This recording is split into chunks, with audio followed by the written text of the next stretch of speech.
আজকে আমরা যাচ্ছি চ্যাপ্টার 3-তে, কালেক্টিং ইনফরমেশন ফোরকাস্টিং ডিমান্ড।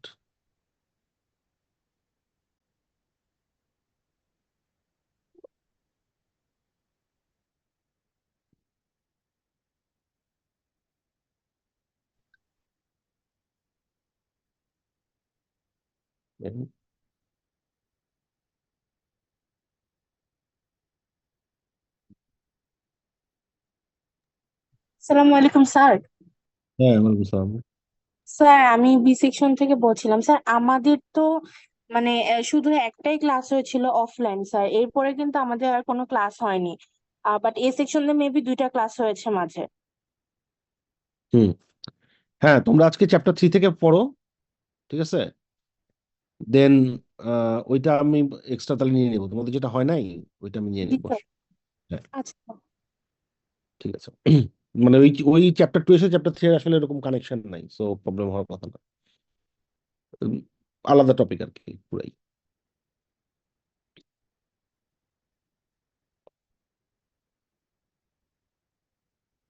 ওকে, সো আজকে আমরা chapter 3, collecting information and forecasting demand, এটা নিয়ে ডিসকাস করবো আর কি। তো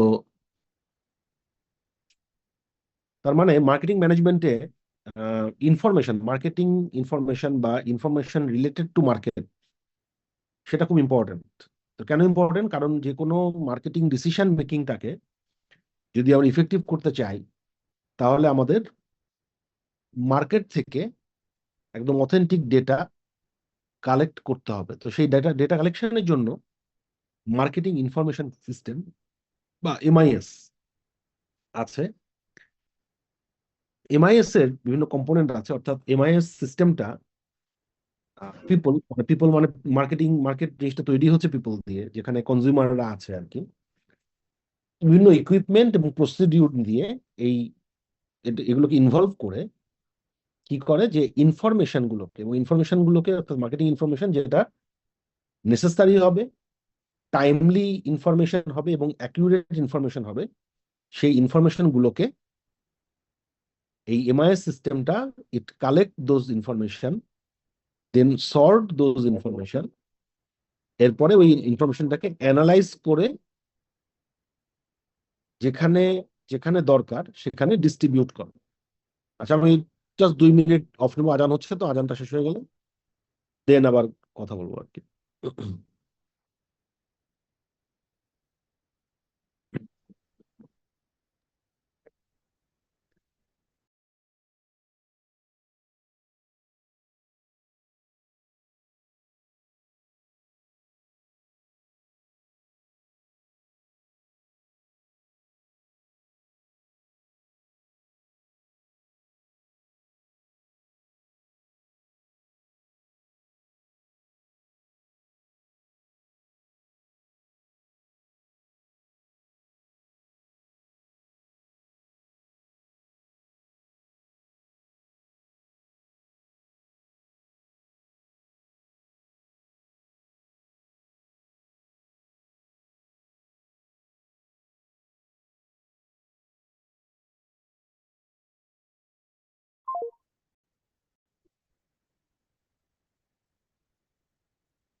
ওকে, তাহলে আমরা যে মার্কেটিং সিস্টেম নিয়ে বলছিলাম, তাহলে মার্কেটিং সিস্টেমের 3টা কি কম্পোনেন্ট থাকবে আমরা এই স্লাইডে দেখতে পাচ্ছি। একটা হচ্ছে ইন্টারনাল কোম্পানি রেকর্ড, এরপরে আছে মার্কেটিং ইন্টেলিজেন্স অ্যাক্টিভিটিস এবং মার্কেটিং রিসার্চ। তাহলে ইন্টারনাল কোম্পানি রেকর্ড বলতে আসলে কি বোঝায়? একটা কোম্পানিতে বিভিন্ন টাইপের অ্যাক্টিভিটিস হয় বিজনেস রিলেটেড, ফর এক্সাম্পল, অর্থাৎ মানে একটা পণ্যের কেনা বেচা রিলেটেড। অর্ডার আছে, সেলস আছে, প্রাইস আছে, কস্ট, ইনভেন্টরি লেভেল, রিসিভেবল এবং পেয়েবল। এই যে ফিগারগুলো, এই অ্যামাউন্টগুলো ইন্টারনাল রিপোর্টে থাকে। তো এমনগুলো আমরা কোথা থেকে পাই? এই ইনফরমেশনগুলো ইন্টারনাল রেকর্ডের সোর্স হচ্ছে কয়েকটা জিনিস। একটা হলো order to payment cycle, sales information system, sales database, তারপরে data warehousing, data mining, etcetera. এরপর আসছে মার্কেটিং ইন্টেলিজেন্স অ্যাক্টিভিটি। তাহলে এটার নাম শুনে বোঝা যাচ্ছে যে মার্কেটিং এনভায়রনমেন্টে যে চেঞ্জগুলো আসে, যে চেঞ্জগুলো খুবই স্ট্র্যাটেজিক্যালি ইম্পর্টেন্ট বা ক্রিটিক্যাল, সেই ইনফরমেশনগুলো সংগ্রহ করাটাই হচ্ছে মার্কেটিং ইন্টেলিজেন্স অ্যাক্টিভিটি। একটা কোম্পানি ডেফিনেটলি তার কম্পিটিটিভ যে কোম্পানিগুলো, কম্পিটিটরস, তাদের সম্পর্কে, তাদের মুভমেন্ট গুলো সম্পর্কে জানতে চায়। তো সেই ইনফরমেশন গুলো কোত্থেকে আসে? আহ, বিভিন্ন টাইপের পাবলিকেশন আছে, তাদের ওয়েবসাইট, ইন্টারনেট, সোশ্যাল মিডিয়া, অর্থাৎ ট্রেন্ড কোন দিকে যাচ্ছে, মার্কেটিং ট্রেন্ড সোশ্যাল মিডিয়া থেকে পাওয়া যায়, স্টেক হোল্ডারদের সাথে কথা বলে পাওয়া যায়। অর্থাৎ একটা স্পেসিফিক জিনিস, ধরা যাক ফর এক্সাম্পল, খুব সিম্পল জিনিস একটা, ধরো টিভির কোন ধরনের টেকনোলজি মানুষ মানে পছন্দ করছে কনজিউমাররা। তো যারা টিভি ডিজাইন করছে, স্যামসাং, ফিলিপস, সনি, এরা সবসময় মার্কেটের উপরে নজর রাখে এবং আহ, তারা এই ইউজারদের সাথে সবসময় কথা বলে বা তাদের কাছ থেকে তাদের পছন্দগুলো সার্ভের মাধ্যমে জোগাড় করার চেষ্টা করেন। আর হচ্ছে মার্কেটিং রিসার্চ। এই মার্কেটিং ডেটাকে সিস্টেমেটিক্যালি ডিজাইন করে কালেক্ট, কতগুলো অ্যাক্টিভিটি আর কি, মানে স্টেপ বাই স্টেপ, যে সিস্টেমেটিক ডিজাইন, আফটার মার্কেটিং শোনা বাইরে রিসার্চ, কাম এরপরে কালেকশন, অ্যানালাইসিস ইত্যাদি, কি এইগুলো হলো মার্কেটিং কিছু রিসার্চের মধ্যে পড়ে। শিখাম না ওই উপরে তো খেলা তোমরা নিজেদের ইয়াগুলো একটু মিউট রাখো, আমি মিউট করে দিচ্ছি। ওকে, তবে কেউ কথা বলতে চাইলে তোমরা আবার মানে ইয়ে করে কথা বলতে পারবা, আমি মিউট করে কথা বলতে পারবো যদি কারো প্রশ্ন থাকে। আচ্ছা, তো এরপরে আমরা যাচ্ছি কোথায়? এটা হচ্ছে, আমরা এখানে কয়েকটা জিনিস দেখতে পাচ্ছি। সেটা হলো যে, অর্থাৎ এখানে কিছু ইনফরমেশন আছে, যে ইনফরমেশন গুলো, মানে জাস্ট ফর এক্সাম্পল, যেমন হাইয়েস্ট ফার্টিলিটি রেট কোথায়, হাইয়েস্ট এডুকেশন এক্সপেন্ডিচার কোথায়, লার্জেস্ট নাম্বার অফ এয়ারপোর্ট কোন দেশে আছে। তো এই যে এক্সট্রিম কিছু ডেটা, এই এক্সট্রিম ডেটাগুলো বিভিন্ন কর্পোরেশন যারা বিজনেস করতে চায় তাদের জন্য আসলে খুব ইম্পর্টেন্ট, এবং এটা মার্কেট রিসার্চ থেকেই আসলে এই ধরনের ইনফরমেশন গুলো আসে। আচ্ছা, তো মার্কেটিং ইনফরমেশনের মধ্যে যখন মার্কেট রিসার্চটা করতে যায়, তখন তারা বিভিন্ন টাইপের কোশ্চেনের অ্যান্সার খুঁজে বের করার চেষ্টা করে। যেমন what decisions do you regularly make, অর্থাৎ কি ধরনের মার্কেটিং ডিসিশন নিতে হয়, what information do you need to make this decisions, what information do you regularly get, what special studies do you periodically request, ইত্যাদি ইত্যাদি। এটা পুরো আসলে মানে অত লাইন বাই লাইন পড়ার কিছু নেই। তো আমরা ইন্টারনাল রেকর্ডস নিয়ে একটু একটু ডিসকাস করি। যে ইন্টারনাল রেকর্ডস এর যে কি কম্পোনেন্ট গুলোর মধ্যে আছে হচ্ছে order placement, order processing, order fulfilment, তারপর shipping and delivery, invoicing, payment collection, reporting, etcetera. আর এর কম্পোনেন্ট গুলো, মানে সোর্সিং যদি বলি, ইন্টারনাল রিপোর্টের সোর্স অফ ডেটা হলো sales, prices, cost, inventory level, receivable এবং পেয়েবল। তো অর্ডার প্লেসমেন্টটা হচ্ছে এরকম যে কাস্টমার অর্ডার গুলো একটা কোম্পানি বিভিন্ন চ্যানেলের মাধ্যমে সে রিসিভ করে। ফর এক্সাম্পল, অনলাইন হতে পারে, অফলাইন হতে পারে, তার বিভিন্ন যে আউটলেট আছে সেই আউটলেট থেকে অর্ডার আসতে পারে। এরপরে যে অর্ডারটা আসে, অর্ডারটা কি করা হয়, অর্ডারটা অ্যাকুরেসি চেক করা হয় এবং সেই অর্ডারটা অ্যাভেলেবল আছে কিনা, অর্থাৎ যে প্রোডাক্টটা অর্ডার দেওয়া হচ্ছে সেই প্রোডাক্ট ইনভেন্টরিতে অ্যাভেলেবল আছে কিনা সেটার উপর বেস করে অর্ডার প্রসেসিং করা হয়। এর প্রসেসিংটা যখন কমপ্লিট হয়ে গেল, এরপর অর্ডার ফুলফিলমেন্ট আসে। অর্থাৎ কি করতে হবে, ইনভেন্টরি থেকে প্রোডাক্টটাকে পিক করতে হবে, সেটাকে প্যাকেজিং করতে হবে এবং ফাইনালি শিপ করতে হবে। যখন শিপ করা হয়ে গেল, এরপরের দায়িত্বটা হচ্ছে shipping and delivery. This another function, যেটার দায়িত্ব ওই কোম্পানির ইন্টারনাল লজিস্টিক্স ডিপার্টমেন্টে থাকতে পারে, অথবা অন্য একটা পার্টি অর্থাৎ থার্ড পার্টি লজিস্টিক্স যারা প্রোভাইড করে, লজিস্টিক্স প্রোভাইডার, তারা শিপিং এন্ড ডেলিভারিটা করতে পারে। আরেকটা কাজ হচ্ছে ইনভয়েসিং, অর্থাৎ একটা ইনভয়েস মানে হচ্ছে যে আমি যে প্রোডাক্টটা কিনেছে কাস্টমার, সেই আহ, কেনার যে একটা প্রুফ বা রেকর্ড, এটাকে বলা হয় ইনভয়েস। ইনভয়েসে কি থাকে? প্রোডাক্টটার বিবরণী এবং এটার দাম কত, এবং যে বিক্রেতা এবং ক্রেতা উভয়ের সিগনেচার। তো এরকম একটা, অবশ্যই এখন অনেক ইলেকট্রনিক ইনভয়েস তৈরি করা হয়, এই ইনভয়েসটা জেনারেট করা হয় এবং কাস্টমারকে এই ইনভয়েসটা দেওয়া হয়। দেন এই কোম্পানির কাজ হচ্ছে কাস্টমারের কাছ থেকে পেমেন্ট কালেক্ট করা। সেই পেমেন্ট বিভিন্ন মেথডে কালেক্ট করা হতে পারে, যেমন সেটা হয়তো ক্রেডিট কার্ড হতে পারে, ডেবিট কার্ড হতে পারে, ক্যাশ হতে পারে, পে অর্ডার হতে পারে। এরপর হচ্ছে যে রিকনসিলিয়েশন অর্থাৎ যে পেমেন্টটা পাওয়া গেল, ওই ইনভয়েসের কপি কিন্তু কোম্পানির কাছেও একটা আছে, কাস্টমারের কাছেও আছে। পেমেন্টটা ওই ইনভয়েসের সাথে মিলানো হয়। যদি দেখা যায় ফাইন, মানে payment is done, full 100% full pay করা হয়েছে, দেন ফাইন্যান্সিয়াল রেকর্ডটাকে আপডেট করা হয়। So that's the function of internal record. আচ্ছা, আমরা কথা বলছিলাম যে অর্ডার টু পেমেন্ট সাইকেল নিয়ে। What is an order to payment cycle? Order to payment সাইকেলের 7টা যে স্টেপ আমি এখনই বললাম, এই যে 7টা জিনিসটা, অর্থাৎ প্লেসমেন্ট থেকে শুরু করে রিকনসিলিয়েশন এন্ড রিপোর্টিং পর্যন্ত যে কাজ, এইটাকেই অর্ডার টু পেমেন্ট সাইকেল বলা হচ্ছে। আচ্ছা, এরপর আমরা যাচ্ছি sales information system. What is sales information system? This is a technology platform that support the sales process by managing customer data, sales activity tracking, and providing data analytics, the market data analytics. তো sales information সিস্টেমের কাজ কি? It helps the sales team to be more effective. তো কিভাবে, কি কি help দেয়? একটা হচ্ছে যে রিপিটেটিভ টাস্কগুলোকে অটোমেশন করে, রিয়েল টাইম ডেটা প্রোভাইড করে, এবং একটা বেটার ডিসিশন মেক করতে হেল্প করে। সেলস ইনফরমেশন সিস্টেমে অনেকগুলো মডিউল আছে, যেমন একটা মডিউল হতে পারে রিলেশনশিপ, কাস্টমার রিলেশনশিপ ম্যানেজমেন্ট বা সিআরএম মডিউল। এরপর হচ্ছে sales forecasting module, order management module এবং পারফরমেন্স ট্র্যাকিং মডিউল। এখন আমরা যে ইআরপি সফটওয়্যারের নাম শুনি, ইআরপি সফটওয়্যারের ভেতরে ইআরপি যারা প্রোভাইড করে, যে কোম্পানিগুলো বা যে ভেন্ডররা, যে সফটওয়্যার ফার্মগুলো, যেমন এসএপি ফর এক্সাম্পল, ওরা ইআরপির ভিতরে এই সেলস ইনফরমেশন সিস্টেমের একটা মডিউল বিল্ট ইন অবস্থায় তারা প্রোভাইড করে। তো এটার জন্য আলাদা যে সফটওয়্যার কিনতে হচ্ছে ব্যাপারটা এমন না, ওটা ইআরপি যে সফটওয়্যার সলিউশন স্যুট, সেটার ভিতরে আসে আর কি। আচ্ছা, এরপর আসছে marketing intelligence. What is marketing intelligence? This basically involves gathering everyday information about marketing environment. আচ্ছা, তো ইনফরমেশন গুলো কোথেকে পাওয়া যাবে? ইন্টারনাল রেকর্ড যেটা আমরা বললাম সেখান থেকে আসে, কাস্টমার ইন্টারাকশন থেকে আসে, এবং there are some external source, for example publications and social media, সেখান থেকে মার্কেটিং ইন্টেলিজেন্স ডেটা পাওয়া যায়। আচ্ছা, এখন macro environment, what is that?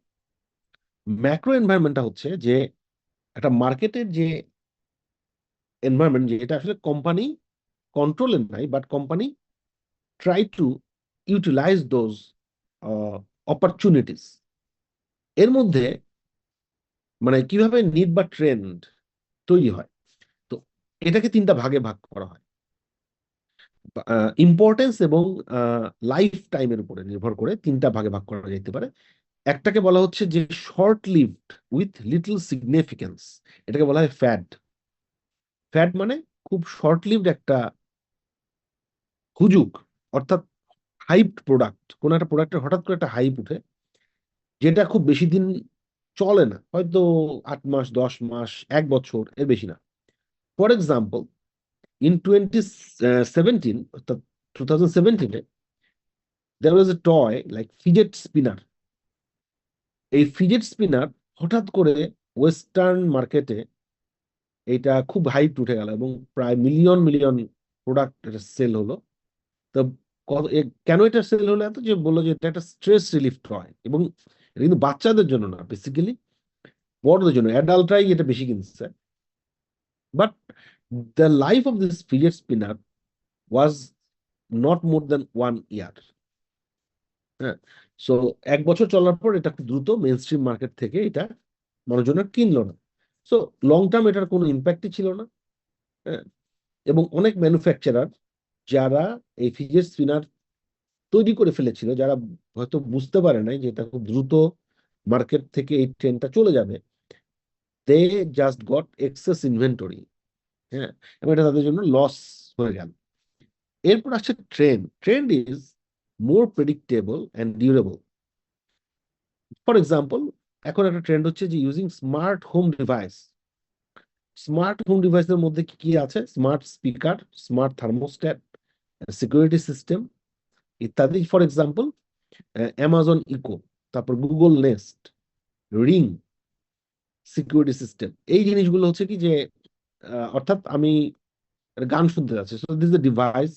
আমি একটা মিউজিক শুনতে চাই, আমি জাস্ট ভয়েস কমান্ড দিব, হ্যাঁ, এটা বা কোনো সার্চ করতে চাই, এখন টেম্পারেচার কত ইত্যাদি ইত্যাদি। সো এই জিনিসটা মানে দেখা যাচ্ছে যে ইভেন আমি চাইলে কোনো একটা স্পেসিফিক ঘরের লাইট জ্বালাইতে চাই, ফ্যান জ্বালাইতে চাই, এসি অন করতে চাই ইত্যাদি ইত্যাদি, অথবা I could use my remote, আমি যখন বাইরে আছি সেখান থেকে রিমোট ইউজ করে আমি বাসাকে কন্ট্রোল করতে চাই এই ইলেকট্রিক অ্যাপ্লায়েন্স গুলো। এইগুলো সম্ভব হচ্ছে এই সিস্টেম দিয়ে, স্মার্ট হোম ডিভাইসের মাধ্যমে। সো স্মার্ট হোম যে ডিভাইস, এইটা কিন্তু গত 10 বছর ধরে এটার ট্রেন্ডটা চলছে। হ্যাঁ, এবং আস্তে আস্তে এটা আরো আধুনিক হচ্ছে, আরো অ্যাফোর্ডেবল হচ্ছে, এবং আরো বেশি কনজিউমার তাদের বাসাকে এরকম স্মার্ট হোম করার চেষ্টা করছে। ইভেন আমাদের দেশেও এখন গুলশানের কিছু ফ্ল্যাটে, মানে খুব লিমিটেড কিছু ফ্ল্যাট আর কি, এবং খুবই এক্সপেন্সিভ, এরকম ফ্ল্যাটের দাম 18 কোটি টাকার মতো, 18 থেকে 20 কোটি টাকার ফ্ল্যাট। তো সেই ফ্ল্যাটগুলোতে সরি, এবং গুগল নেস্ট সিস্টেম ইনস্টল, সেগুলোকে স্মার্ট হোম বানানো হচ্ছে এরকম। এরপরে হচ্ছে যে মেগা ট্রেন্ড। মেগা ট্রেন্ডটা হলো যে এটা কিন্তু long term social, economic, political এবং টেকনোলজিক্যাল ইফেক্ট আছে। এটা হলো মেগা ট্রেন্ড। ফর এক্সাম্পল, এখন টোটাল ওয়ার্ল্ডে একটা শিফট আসছে যে ইভেন ইন্ডাস্ট্রি যে যে কোনো industry, not only manufacturing industry, suppose automobile, যে সাস্টেনেবিলিটি অ্যান্ড গ্রিন টেকনোলজি, যেটার রাস্তা ধরে ইলেকট্রিক ভেহিকেল আসছে, হাইব্রিড অ্যান্ড ইলেকট্রিক ভেহিকেল। কাছ থেকে প্রথমে আসছে হাইব্রিড, যে ঠিক আছে আমরা তেল খরচ কমাবো, পরে আসছে যে না ফুল ইলেকট্রিক ভেহিকেল। এবং এখন মানে And with 5 minutes left on the program. মার্কেটে প্রোডাক্ট আসছে, একটা হচ্ছে যে main stream electric vehicle. For example, যে তোমার টেসলা, তারপর বিওয়াইডি, এরা একটা নিয়ে আসছে। এইটার বিপরীতে টয়োটার আবার ফোকাস কিন্তু ইলেকট্রিক ভেহিকেলে না। সো টয়োটার কিন্তু আসলে এই অর্থে ইলেকট্রিক ভেহিকেল নেই। তাহলে টয়োটার কি আছে? টয়োটা আবার হাইড্রোজেন অপারেটেড ভেহিকেল করার চেষ্টা করছে, মানে অলরেডি নর্থ আমেরিকান মার্কেটে তারা নিয়েও আসছে। এটার গাড়িটার নাম হলো টয়োটা মিরাই। টয়োটা মিরাইটা ইউজ করে হচ্ছে হাইড্রোজেন ফুয়েল সেল, তোরা এটাকে বলে এফসিভি। আমরা যেমন ইলেকট্রিক ভেহিকেলকে বলি EV, টয়োটা অলরেডি এই বছর থেকে বেসিক্যালি তারা মাস প্রডিউস শুরু করছে, মাস প্রডিউস সেল করতে শুরু করছে। এটার নাম হচ্ছে টয়োটা মিরাই এফসিভি, অর্থাৎ ফুয়েল সেল ভেহিকেল। তো ওরা বলছে যে টয়োটা বলছে যে এই হাইড্রোজেন পাওয়ার যে ভেহিকেল, এবং এটা একবার ফুল চার্জ করলে it can go for 402 mile. এটা ক্যাপাসিটি হচ্ছে 402 মাইল। 402 মাইল মানে প্রায় 700+ কিলোমিটার এটা যাইতে পারবে। এটা তারা এখন সেল করতেছে। 2022-এ তারা প্রথম নিয়ে আসছে। এখন বাজারে 2024 মডেল যেটা টয়োটা মিরাই, সেটা সেল হচ্ছে। টয়োটা চেষ্টা করছে ইভিতে না গিয়ে তারা ফুয়েল সেল ভেহিকেল জনপ্রিয় করার অ্যাজ এ গ্রিন টেকনোলজি। আচ্ছা, তো এটাকে আমরা বলছি হচ্ছে মেগা ট্রেন্ড। তো যেমন রিনিউয়েবল এনার্জি সোর্স, এর মধ্যে কি কি আসছে দেখো যে রিনিউয়েবল এনার্জি সোর্স, তো যারা মানে পাওয়ার ইন্ডাস্ট্রি আর কি, অর্থাৎ এনার্জি ইন্ডাস্ট্রি, তারা কিন্তু রিনিউয়েবল এনার্জির দিকে নজর দিচ্ছে, এইখানে তারা ফোকাস করছে। অটোমোবাইল ইন্ডাস্ট্রি ফোকাস করছে ইলেকট্রিক ভেহিকেল অথবা হাইড্রোজেন সেল ভেহিকেলে। প্যাকেজিং ইন্ডাস্ট্রি সাস্টেনেবল প্যাকেজিং এর দিকে যাচ্ছে। কনজিউমার প্রোডাক্ট গুলো ইকো ফ্রেন্ডলি কনজিউমার প্রোডাক্টের দিকে যাচ্ছে। তার মানে এটার শুধু একটা দুইটা অ্যাপ্লিকেশন না, দেয়ার আর হান্ড্রেডস অফ অ্যাপ্লিকেশন। এবং কেন এটাকে মেগাট্রেন্ড বলা হচ্ছে? Because it creates a major change in manufacturing process, corporate strategies and consumer behaviour. Even এখান থেকে আমরা দেখবো সামনে গিয়ে যে এক ধরনের ইয়ে আসছে, যে ওয়েস্টার্ন মার্কেটে বলে যে লোহাস লাইফস্টাইল। হ্যাঁ, যারা যে ধরনের কনজিউমাররা সবকিছুতে সাস্টেইনেবিলিটি এবং গ্রিন টেকনোলজি চায়, হ্যাঁ, তারা হচ্ছে এনভায়রনমেন্ট ফ্রেন্ডলি প্রোডাক্টটাকে প্রেফার করতেছে।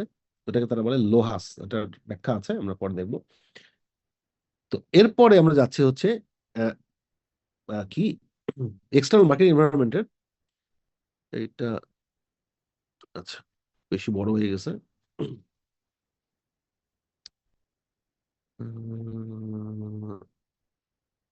এক্সটার্নাল মার্কেটিং এনভায়রনমেন্ট, এটার মধ্যে what are the major forces in this environment. 6টা মেজর ফোর্সেস। প্রথমে আসছে যে ডেমোগ্রাফিক, তারপর natural, economic, technological, socio cultural and political legal. Okay, so demographic ফোর্সটা হলো এরকম যে basically population characteristics and dynamics এর উপর নির্ভর করে যে যেটা বলা হয় সেটা হচ্ছে যেটা মার্কেটিং এক্সটার্নাল এনভায়রনমেন্টটাকে নিয়ন্ত্রণ করে। ন্যাচারালটা হচ্ছে ডেফিনেটলি এটা হচ্ছে এনভায়রনমেন্টাল সাস্টেনেবিলিটি রিলেটেড। ইকোনমিক হচ্ছে কনজিউমারের যে পারচেসিং পাওয়ার রিলেটেড। টেকনোলজিক্যাল হচ্ছে ইনোভেশন রিলেটেড। সোশিও কালচারাল হচ্ছে সোশ্যাল ভ্যালুজ, অ্যাটিটিউড এবং কালচারাল নর্মস রিলেটেড। এবং পলিটিক্যাল লিগাল হলো ল, রেগুলেশন এটসেট্রা, এই জিনিসগুলো উপর নির্ভর করে। তো আর আমরা এখন আস্তে আস্তে ব্যাখ্যাতে যাই। ডেমোগ্রাফিক এনভায়রনমেন্টের মধ্যে প্রথমে আসছে কি, যে ওয়ার্ল্ড ওয়াইড যে একটা population growth, so global population trend and aging population, এটা খুবই ভেরি ইম্পর্টেন্ট। যে কোন দেশে কোন এজ রেঞ্জের মানুষের সংখ্যা বেশি। যেমন আমরা শুনছি এরকম না, যে আমরা যে মিলেনিয়ালস, তারপরে জেন জেন জি, হ্যাঁ এরকম জেন আলফা ইত্যাদি ইত্যাদি, তো বা বেবি বুমার্স, তো এই যে বিভিন্ন রকমের টার্ম আমরা শুনি, তো এই বিভিন্ন এজ রেঞ্জের মানুষের, অর্থাৎ এজ এ কনজিউমার তাদের পছন্দ অপছন্দ ডিফারেন্ট হয়। তারা বিভিন্ন ভিন্ন ভিন্ন ধরনের প্রোডাক্ট পছন্দ করে। আচ্ছা,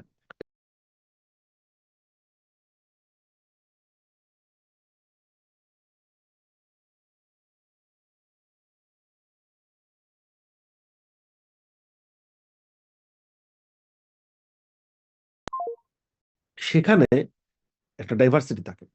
এই ডাইভার্সিটি এবং মার্কেট সেগমেন্টেশনটাকে এথনিসিটি অনুযায়ী যখন ভাগ করা হয়, মানে এথনিক মার্কেট। তো যেমন এটা রিলিজিয়নের উপর বেস করেও কিন্তু হইতে পারে, যে হয়তো মুসলিমরা ঈদের সময় অনেক কিছু কিনতেছে। যেমন সামনে কুরবানি ঈদ আসতেছে, প্রচুর আহ পশু কুরবানি হবে, গরু গরু ছাগল, এটা একটা বিশাল মার্কেট। জামা কাপড়, আবার রোজার ঈদের সময় প্রচুর জামা কাপড় হয়তো মানুষ কিনছে। একইভাবে হিন্দুরা তাদের পূজার সময় অনেক কিছু কিনতেছে, এই যে জিনিসগুলো। তো এটার উপর ভিত্তি করে মার্কেটের একটা সেগমেন্টেশন হয়। Educational group, defined levels of educational যে লেভেল, সেটার উপর ভিত্তি করে একটা সেগমেন্টেশন হতে পারে। হাউস হোল্ড প্যাটার্ন, অর্থাৎ হাউস হোল্ড স্ট্রাকচার, সেটা কি মানে দুই হাজবেন্ড ওয়াইফ বাচ্চা মিলে একটা ফ্যামিলি, নাকি এটা একটা জয়েন্ট ফ্যামিলি, অথবা বাচ্চা বড় হয়ে গেছে তারা চলে গেছে, শুধু হাজবেন্ড ওয়াইফ থাকে, যে তাদের একটু এজেড হাজবেন্ড ওয়াইফ। এরকম হলে হাউস হোল্ড প্যাটার্নের উপর, সেটার উপর নির্ভর করে আরেক ধরনের বাইং নেচার, কনজিউমার কনজিউমিং প্যাটার্নের তৈরি হয়। আচ্ছা, ওয়েল, আরেকটা হলো বলছে যে একটা উদাহরণ দিচ্ছে এই কটলার তার বইতে। তো বলছে যে কিভাবে হেলথ কেয়ারকে হেলথ কেয়ারের উপরে বেস করে একটা বড় মার্কেট তৈরি করে ফেলা যায়। অর্থাৎ এটার নাম সে দিয়েছে এই যে finding gold at the bottom of the pyramid. এর অর্থ হলো যে যখন কোনো মার্কেটিং স্ট্র্যাটেজি লো ইনকাম মার্কেটকে টার্গেট করবে, কিন্তু সেখান থেকে প্রচুর প্রফিট করতে পারবে ভালো সার্ভিসের মাধ্যমে, এবং এই লো ইনকাম মার্কেটটা usually underserved and overlooked, অর্থাৎ bottom of the pyramid, but they find a very profitable business by serving this low income market. সাধারণত এইসব মার্কেটে এক ধরনের অপরচুনিটি থাকে, যেখানে যদি যদি কোনো বিজনেস স্ট্র্যাটেজিস্ট খুব ইনোভেটিভ হয়, সেক্ষেত্রে he can utilize this opportunity. তো এর মধ্যে আসে যে একটা হতে পারে যে reverse innovation. What is reverse innovation? Reverse innovation হচ্ছে যে প্রথমে you will develop product or services for low income market, and if you are successful, then adapt those innovations for wealthy markets. যেমন জেনারেল ইলেকট্রিক হেলথ কেয়ার, জি health care, এটা একটা খুব famous, তারা medical equipments তা তৈরি করে। তো ওরা ইন্ডিয়া এবং চায়নার রুরাল মার্কেটে এক ধরনের low cost portable ultrasound machine তারা তৈরি করলো। এটা খুব সাকসেসফুল হল। দেন তারা কি করলো, ডেভেলপড মার্কেটে এটাকে নিয়ে গেল, হয়তো আউটলুকটা আরেকটু বেটার করে, যখন ওখানে আরো লোকজনের বাইং ক্যাপাসিটি একটু বেশি, but still it's a cost effective solution. এটাকে বলা হয় রিভার্স ইনোভেশন। এটা হচ্ছে যে ক্রিয়েটিভ অ্যাপ্রোচ বা ক্রিয়েটিভ সলিউশন। যেমন কোনো প্রোডাক্ট বা সার্ভিসকে যদি লো ইনকাম কনজিউমারদের জন্য অ্যাফোর্ডেবল করা যায় বাই ইনক্রিজিং অপারেশনাল এফিসিয়েন্সি, তো সেটাকে বলা হচ্ছে ক্রিয়েটিভ সলিউশনস। আচ্ছা, যেমন for example heart surgery. Heart surgery is a very expensive operation, specially in United states.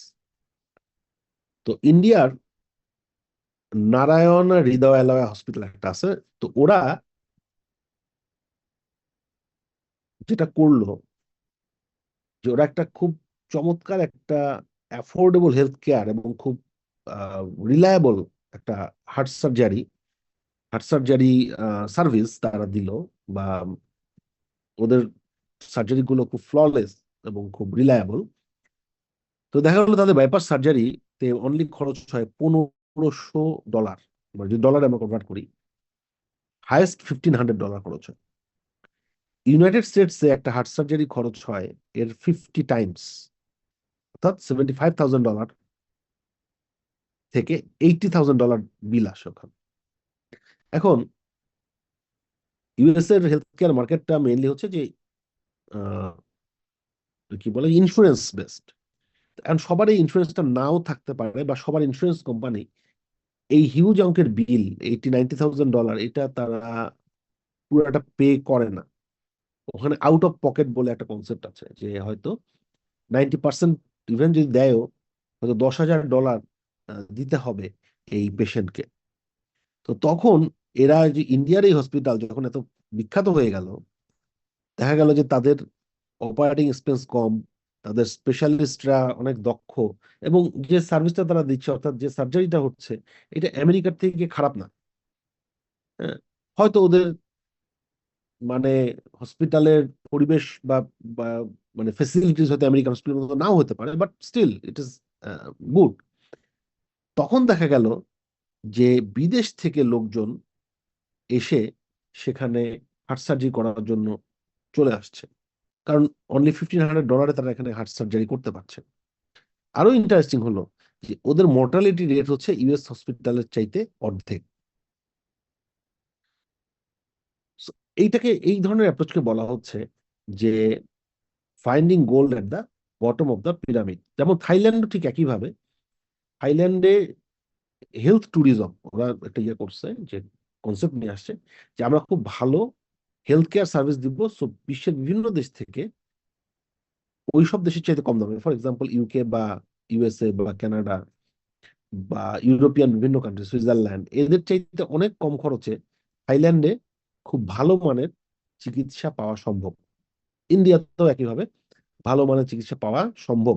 Bangladesh থেকেও কিন্তু প্রচুর লোক দেখা যাচ্ছে যে ইন্ডিয়া চলে যাচ্ছে, এবং এতে প্রচুর টাকা তারা ওইখানে দিয়ে আসছে, অর্থাৎ আমাদের বৈদেশিক মুদ্রা কিন্তু চলে যাচ্ছে আরেক দেশে।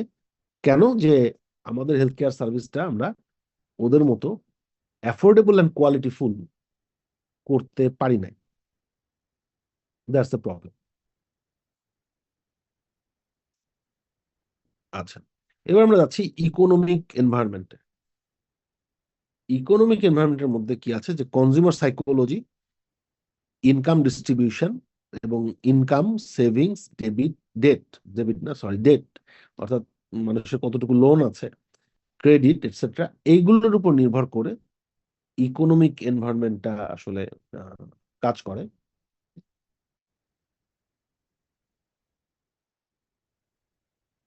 আচ্ছা, এরপর হচ্ছে socio cultural environment. Socio cultural এনভায়রনমেন্টের মধ্যে আছে, দেখা যাচ্ছে যে views of ourselves, views of society, views of nature, views of the universe, views of organization, views of others. So আসলে এখানে কিছু কোর কালচারাল, যে কোনো সোসাইটিতে কিছু কোর কালচারাল ভ্যালুজ থাকে, অর্থাৎ যে ভ্যালুজ গুলো they are pass down through generations. এবং আছে কিছু subculture. What is subculture? যে groups with shared values and বিহেভিয়ারকে আমরা বলি সাব কালচার। অর্থাৎ ওদের যে স্পেশাল লাইফ এক্সপিরিয়েন্স বা স্পেশাল সার্কামস্টেন্স, সেটার উপর ভিত্তি করে এই সাব কালচার গুলো গড়ে ওঠে। ন্যাচারাল এনভায়রনমেন্টের ক্ষেত্রে আবার একটা টার্ম আছে, যেটা বলে কর্পোরেট এনভায়রনমেন্টালিজম। এটার অর্থ হচ্ছে যে কর্পোরেট গুলো যখন strategic planning A they consider environmental concern, যে তারা যে প্রোডাক্টটা তৈরি করবে অথবা এনার্জি ইউজ করবে, এটা যেন নেচারের জন্য মানে হ্যাজার্ডাস না হয়, অর্থাৎ রিসোর্স কম ইউজ করে এফিসিয়েন্সি বাড়ানো, এনার্জি কস্ট কমানো, তারপর পলিউশন কমানো, এই জিনিসগুলোকে যখন যারা মানে ইয়ে করে, ফোকাস করে, এটাকে বলা হয় কর্পোরেট এনভায়রনমেন্টালিজম। আচ্ছা, এরপর টেকনোলজিক্যাল এনভায়রনমেন্ট। টেকনোলজিক্যাল এনভায়রনমেন্টের মধ্যে আছে কি, যে টেকনোলজি যে র্যাপিড চেঞ্জ। যেমন আমরা নিজেরাই দেখতে পাচ্ছি যে আমরা যখন আমাদের বয়স যখন হয়তো 10 ছিল, তখন কম্পিউটার বাংলাদেশে ছিল না বললেই চলে, অর্থাৎ সাধারণ মানুষের হাতের নাগালের বাইরের একটা ব্যাপার ছিল। যখন আমাদের বয়স হলো 15-16, তখন দেখলাম যে না, কম্পিউটার কিছু কিছু লোকের বাসায় আসছে, but still computer are very expensive. তো প্রথম 15 বছর বয়সে আমরা কম্পিউটারে হাত দিলাম। তো হাত দিয়ে দেখলাম যে এটা শেখা বেশ একটু কমপ্লেক্স। এটা তখন ডস অপারেটেড কম্পিউটার, তো ফ্লপি ডিস্ক দিয়ে কম্পিউটার চালু করতে হয়। আহ, সবকিছু হাতে লিখে লিখে কমান্ড দিতে হয়। একটা ডকুমেন্ট প্রিন্ট করতে হলেও সেখানে হাতে লিখে কমান্ড দিতে হয়। এরপরে আসলো 95, উইন্ডোজ 95 যখন চলে আসলো, তখন কম্পিউটার ব্যবহার করা অনেক সহজ হয়ে গেল। সো আরো 5 বছর পরে, যখন আমাদের বয়স 20, তখন আমরা প্রথম নিজেদের কম্পিউটার পাইলাম, উইন্ডোজ অপারেটেড, এবং দেখলাম যে এটা ইউজ করা আসলে অনেক সহজ।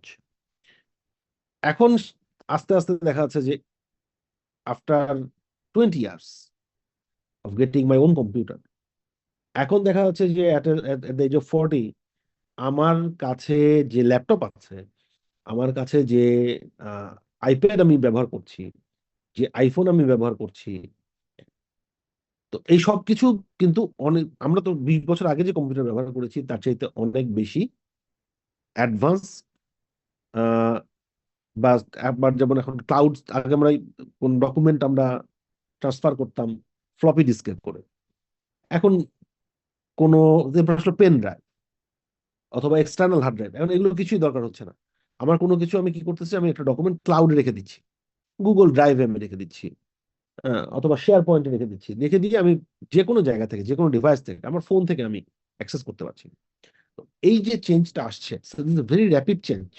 এবং আমরা আজকে যে ফর্মে কম্পিউটার দেখতে পাচ্ছি, আজ থেকে হয়তো, যেমন এখন অলরেডি এআই চলে আসছে, তো দেখা যাবে যে 10 বছরের মধ্যে বেশিরভাগ কনজিউমার ইলেকট্রনিক্স এইটা হবে এআই এনাবল্ড। অলরেডি ফোনগুলো এআই এনাবল্ড হয়ে যাচ্ছে।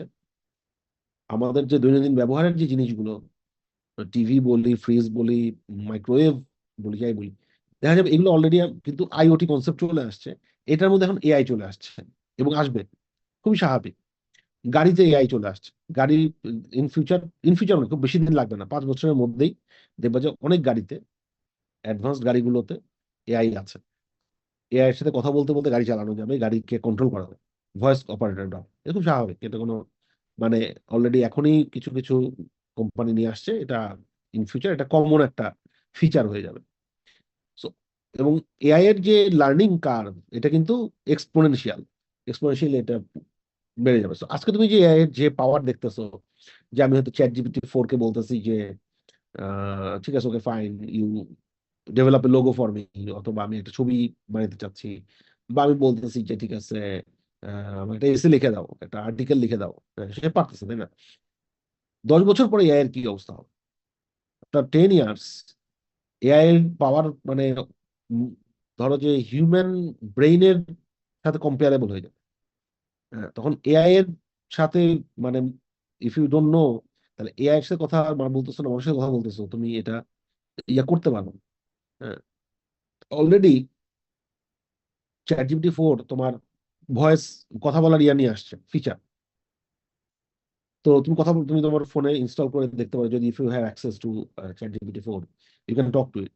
এটা কিন্তু বোঝা যায় না যে মানুষের কথা বলতেছে নাকি আর্টিফিশিয়াল ইন্টেলিজেন্স, তাই না? তো এটা ডেফিনেটলি আরো অনেক বেশি অ্যাডভান্সড হবে উইদিন নেক্সট 10 ইয়ার্স। তো এই র্যাপিড চেঞ্জটা আসে, ইনোভেশনের unlimited opportunity, research and development budget, এর সাথে আবার আছে যে increase regulation of technological change. So যে কারণে companies they must adapt to new technologies and comply with safety regulation. আচ্ছা, পলিটিক্যাল লিগ্যাল এনভায়রনমেন্টের মধ্যে আছে কি, যে different types of laws, government agency, তারপরে আছে প্রেশার গ্রুপ এটসেট্রা। তো দেখা যায় যে এই স্পেশাল ইন্টারেস্ট গ্রুপের গ্রোথের কারণে এই পলিটিক্যাল লিগ্যাল এনভায়রনমেন্টে অনেক ধরনের চেঞ্জ আসে। আচ্ছা, এরপরে যাচ্ছি আমরা ফোরকাস্টিং অ্যান্ড ডিমান্ড মেজারমেন্ট, তাই না? মার্কেট ডিমান্ড কিভাবে মেজার করবো আমরা? একটা হচ্ছে যে হতে পারে যে পোটেনশিয়াল মার্কেট। পোটেনশিয়াল মার্কেট এটা কিভাবে ডিফাইন করা হয়, যে consumers with sufficient interest in an offer, এটাকে বলা হয় পোটেনশিয়াল মার্কেট। অ্যাভেলেবল মার্কেটটা হলো interested consumers with income and access. তারপর ইনকামও থাকতে হবে, এটাকে অ্যাফোর্ড করার মতো, এবং অ্যাক্সেস থাকতে হবে প্রোডাক্টের প্রতি। টার্গেট মার্কেটটা হচ্ছে কোম্পানি যে সেগমেন্টটাকে পার্সু করে, অর্থাৎ যাকে কনজিউমার বানাইতে চায়, এইটা। আর পেনিট্রেটেড মার্কেটটা হলো কনজিউমার্স যারা already buying the product, they are already buying the product, that is penetrated market. So চারটা জিনিস: potential market, available market, target market and penetrated market. Current ডিমান্ডকে এস্টিমেট করার জন্য দেখো একটা ফর্মুলা আছে, যেটাকে বলা হয় টোটাল মার্কেট পোটেনশিয়াল বা চেইন রেশিও মেথড। তো টোটাল মার্কেট পোটেনশিয়াল হচ্ছে এই জিনিস, যে this is basically the maximum sales available to all firms in an industry, in a specific industry. অর্থাৎ ধরো এটা অটোমোবাইল ইন্ডাস্ট্রি, যত গাড়ির কোম্পানি আছে, টয়োটা, নিসান, হোন্ডা এটসেট্রা, এদের একটা গিভেন পিরিয়ডে under a given level of industry marketing effort and environmental condition, এদের যে টোটাল মার্কেট পোটেনশিয়াল সেটাকে বলা হচ্ছে মানে টোটাল যে সেল হতে পারে, ম্যাক্সিমাম সেলস, এটাকে বলা হয় total market potential. How do they calculate it? They multiply the potential number of buyers by the average quantity each would purchase and then by the price of the product. আচ্ছা, একটা example দিয়ে বুঝাই। ধরা যাক একটা দেশে 10 million potential buyer আছে।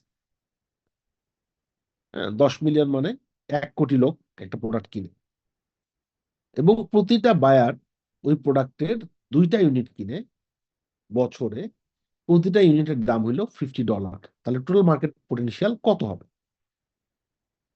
Total market potential হবে এই 10 মিলিয়ন ইন্টু 2 ইন্টু 50, অর্থাৎ $100 কোটি একটা মার্কেট এখানে ক্রিয়েট হবে। আচ্ছা, এবার আসছে chain ratio method. Chain ratio method হচ্ছে this a way to estimate market demand by starting with a base number and then applying a series of adjusting percentage to define this estimate. তো base number হচ্ছে যে, for example আর কি, total population হতে পারে একটা base number.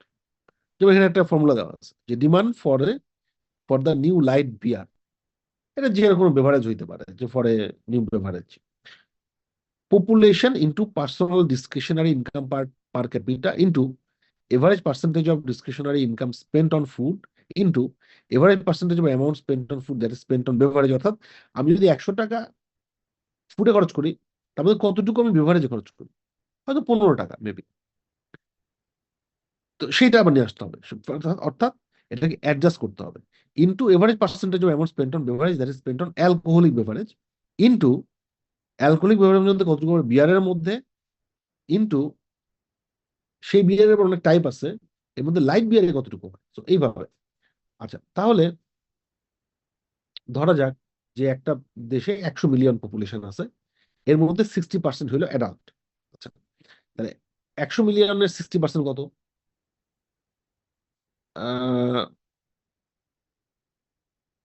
6 কোটি। তো এর মধ্যে 6 কোটি, এর মধ্যে 50% হলো আমার পটেনশিয়াল কাস্টমার, অর্থাৎ পটেনশিয়াল কাস্টমার দাঁড়াইলো 3 কোটিতে। আচ্ছা, এরপরে আমি দেখলাম যে আমার এই প্রোডাক্টটা হচ্ছে এই 50%-এর 20% লোক কিনবে। তাহলে দেখা গেল যে আমার আসলে কত আসলো? 60 lakh. Estimated number of buyer হলো 60 লাখ। তাহলে টোটাল পপুলেশন ছিল 100 মিলিয়ন, কিন্তু সেখানে আমার টোটাল বায়ার হলো 6 মিলিয়ন। এর মানে চেইন রেশিও। আচ্ছা, আরেকটা ওয়ে হলো কিভাবে করে যে ফিউচার ডিমান্ড এস্টিমেশন। আচ্ছা, সেটা কিভাবে করে? এটা বেসিক্যালি একটা প্রেডিকশন বা ফোরকাস্টিং, সোজা সোজা কথা। সার্ভে করে করা যেতে পারে, সেলস ফোর্স ওপিনিয়ন থেকে করা যেতে পারে। অর্থাৎ এটা কিন্তু কাইন্ড অফ এটা কিছু হচ্ছে কোয়ালিটেটিভ ফোরকাস্টিং, যেমন এক্সপার্ট ওপিনিয়ন, তারপরে পাস্ট সেলস অ্যানালাইসিস আছে, আর হচ্ছে কোয়ান্টিটেটিভ ফোরকাস্টিং। তো সার্ভে অফ বায়ার ইন্টেনশন যেটা মেথড আর কি, সেখানে কি করে যে কাস্টমারদেরকে তাদের ফিউচার পারচেস ইন্টেনশন সম্পর্কে একটা সার্ভে করা হয়। Suppose you can ask a consumer whether he is planning to buy a new smartphone in the next 6 months. আচ্ছা, আর এটা হচ্ছে sales force opinion, composite of sales force opinion. সেটা কি? যে সেলস টিমের কাছ থেকে ফোরকাস্ট দেওয়া based on their interaction with customers and knowledge of market. যেমন আমরা যদি সেলস রিপ্রেজেন্টেটিভ জিজ্ঞেস করি যে what do think about demand for eco friendly products based on customer feedback, তো তারা আমাকে একটা প্রেডিকশন দিবে। এটা হচ্ছে sales force opinion. Expert opinion, সেটা হচ্ছে যে ইন্ডাস্ট্রি এক্সপার্ট যারা, তাদের সাথে কনসাল্ট করে প্রেডিকশন নাও। যেমন ইলেকট্রিক ভেহিকেলের গ্রোথ ফোরকাস্ট করে এক্সপার্ট। ইট ইজ অলসো, এটার কিছু ফ্যাক্টর আছে, যেমন ব্যাটারি টেকনোলজি, ব্যাটারি কত ভালো হচ্ছে, ইলেকট্রিক ভেহিকেলের ব্যাটারি টেকনোলজি কত কত এফিসিয়েন্ট ব্যাটারি পাচ্ছে। আর হচ্ছে গভর্নমেন্ট ইনসেন্টিভ, যেমন বাংলাদেশেও আছে যে ইলেকট্রিক ভেহিকেল কিনলে বা হাইব্রিড কিনলে, hybrid sorry not electric vehicle, হাইব্রিডের ক্ষেত্রে সরকার ট্যাক্স একটু কম ধরে, যে কারণে দেখা যায় যে একই মডেলের গাড়ি অকটেন ড্রিভেন হলে দাম বেড়ে যায় ট্যাক্সের কারণে। এবার ওটা যদি হাইব্রিড কেনা হয় তাহলে আবার দামটা কমে আসে। তো মানুষ তখন বাধ্য হয়ে দেখা যায় যে okay fine, then let's go for hybrid technology.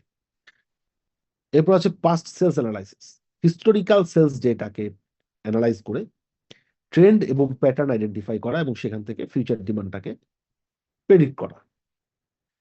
Market testing, limited এরিয়াতে কোনো প্রোডাক্টকে ইন্ট্রোডিউস করে সেটার পারফরমেন্স দেখা,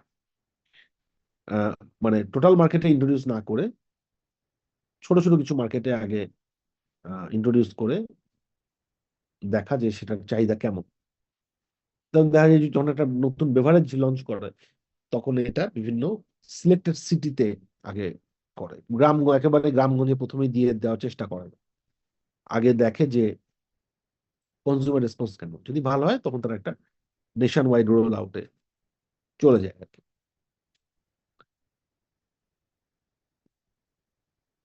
সো মোটামুটি এই তো আজকে আমরা এই চ্যাপ্টার 3 এখানেই শেষ হলো। আচ্ছা শোনো, তোমাদের আমি তো আসলে হঠাৎ করে খেয়াল করলাম, সেটা হচ্ছে যে বেশ কিছু ক্লাস এই মানে ক্লাস না হওয়াতে আমরা তো পিছায় আছি। আমাদের 10টা চ্যাপ্টার শেষ করতে হবে, বুঝতে পেরেছো? আমাদের সিলেবাস কিন্তু অ্যাটলিস্ট 10 চ্যাপ্টার্স। তো সেকশন এ সম্ভবত